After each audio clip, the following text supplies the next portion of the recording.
Hola, ¿qué tal? Muy buenas a todos, me presento, mi nombre es Almudena Monyor y os doy la bienvenida a este mini vídeo de repaso de patología general de la vía biliar. Bueno, estaréis de acuerdo conmigo, aunque este es uno de esos temas que sobre todo al principio de la preparación nos pueden resultar un poco engorrosos, pero os aseguro que os daré algunas claves que os servirán para no liarnos y sobre todo para ser capaces de responder a la mayor parte de preguntas que se nos planteen de este tema. Así que vamos con ello. Antes de nada vamos a ubicarnos y para ubicarnos vamos a hablar de anatomía. Vamos a ir al hígado, en concreto a su región posterior-inferior, donde encontramos el hilio hepático acompañando a la vesícula biliar. De esta saldrá el denominado conducto cístico, que transportará la bilis hacia la vía biliar.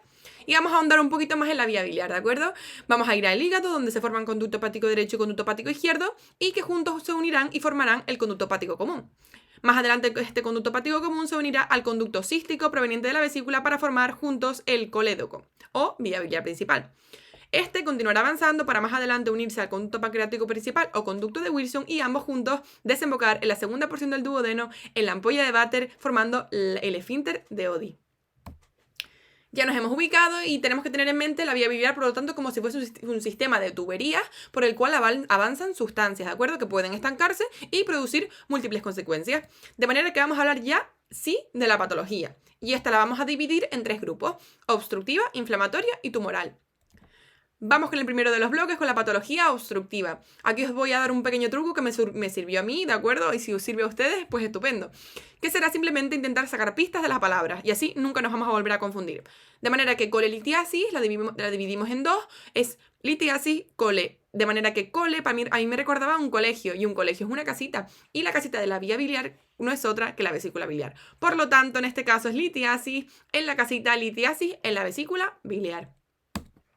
Como ya sabemos, su etiología suele estar relacionada con una alteración entre el equilibrio en el que se encuentran ácidos biliares y colesterol a favor de este último, haciendo que se sobresature la bilis y que se forman las piedras.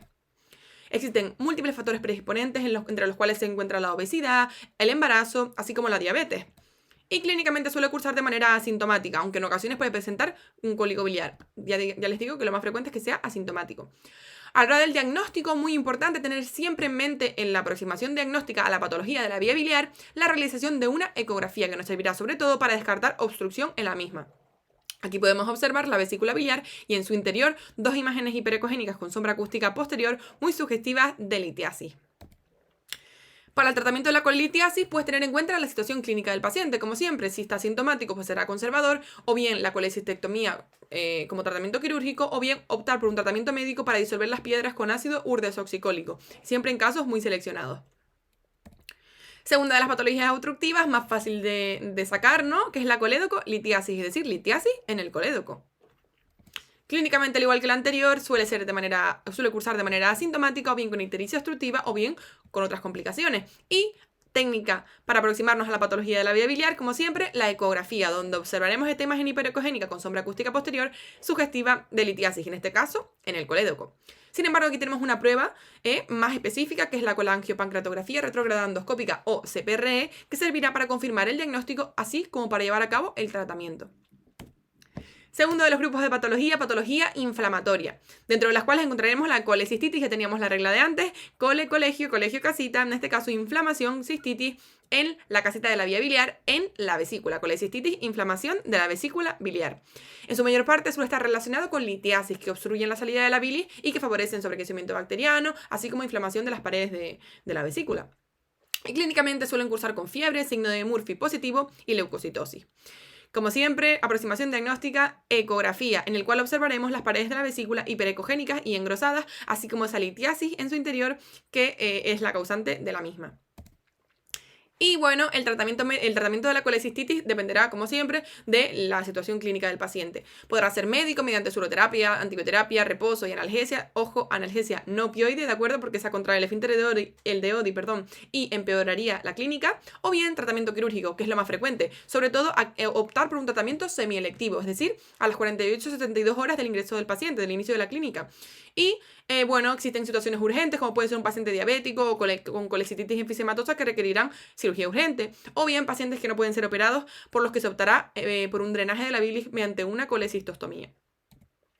Segunda de las patologías inflamatorias, colangitis, otra regla tonta.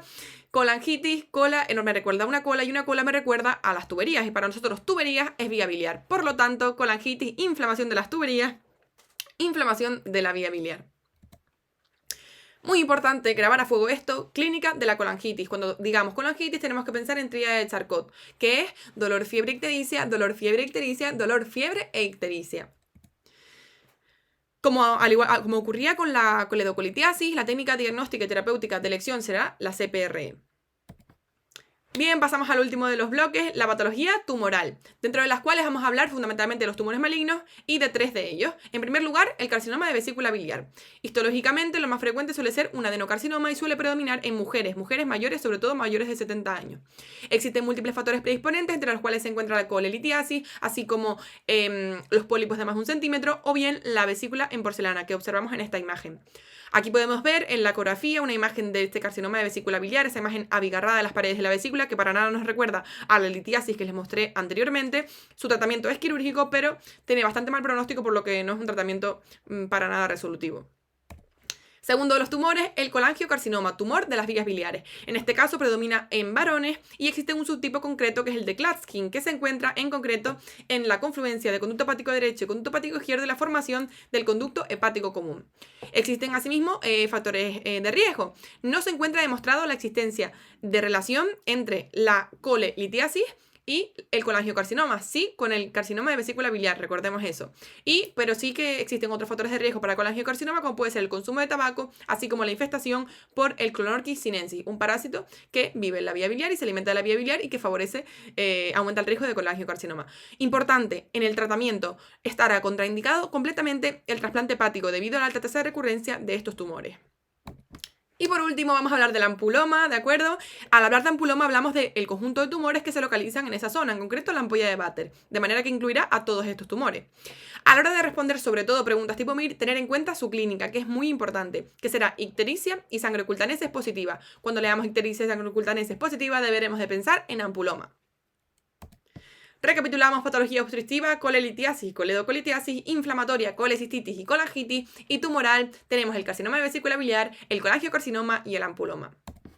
Finalizamos con una pregunta MIR 2019, mujer de 67 años con dolor en hipocondrio derecho, fiebre y coluria, dolor, fiebre, ictericia, dolor, fiebre, ictericia, no suena, ¿verdad? Tríada de Charcot, colangitis.